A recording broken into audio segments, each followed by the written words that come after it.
Lionel മെസ്സിനെ കുറിച്ച് എടുത്തു പറയണം. തീർച്ചയായും കൂടുതലൊന്നും പറയേണ്ട ആവശ്യമില്ല. പക്ഷെ എങ്കിൽ പോലും ഇന്നലത്തെ മത്സരത്തിൽ അദ്ദേഹത്തിന്റെ പ്രകടനത്തെ കുറിച്ച് ഇരിക്കാൻ പറ്റില്ല. അപ്പോൾ മെസ്സി നമ്മുടെ ഫ്ലോറിൽ വരുന്നുണ്ട്.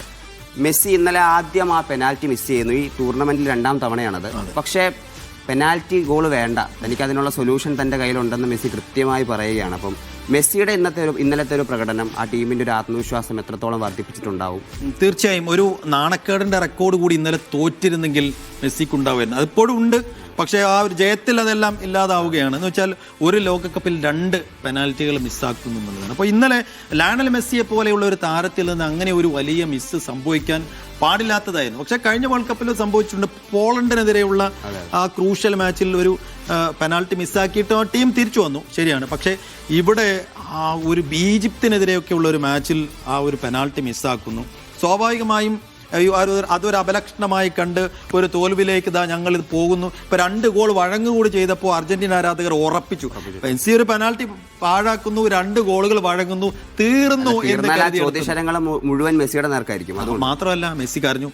ഇപ്പോൾ ഈ എത്ര മാച്ച് കഴിഞ്ഞു? 4ാമത്തെ മാച്ചല്ലേ? ഈ ആദ്യമായിട്ടാണ് മെസ്സി ഒരു മത്സരത്തിന് ശേഷം കരയുന്നത്. 5ാമത്തെ മത്സരം. 5ാം മത്സരത്തിലാണ് ഒരു മത്സരത്തിന് ശേഷം കരഞ്ഞു. പക്ഷെ അദ്ദേഹം അത് പേഴ്സണൽ കാര്യങ്ങൾ കൊണ്ടാണ് അച്ഛൻ ഹോസ്പിറ്റലിൽ കിടക്കുന്നു എന്നുള്ളൊരു കാര്യം. പക്ഷെ ഇത് ആ പെനാൾട്ടി മിസ്സാക്കിയതിൽ അദ്ദേഹത്തിന് വലിയ കുറ്റബോധം ഉണ്ടായിരുന്നു.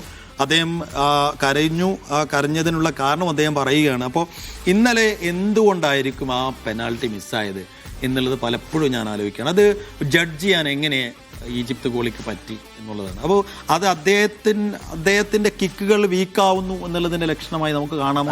അല്ലെങ്കിൽ അതോ ഈജിപ്ത് ഗോളിയുടെ ഒരു ഇൻഡിവിജ്വൽ ബ്രില്യൻസിന്റെ ഗോളിയെ കുറിച്ച് നമ്മൾ എടുത്ത് പറയണം. അദ്ദേഹം അതിമനോഹരമായി പ്രകടനം. എനിക്ക് തോന്നുന്നു ആദ്യ പകുതിയിൽ തന്നെ അർജന്റീന 3-4 ഗോളുകൾക്ക് ജയിക്കേണ്ടതാണ്.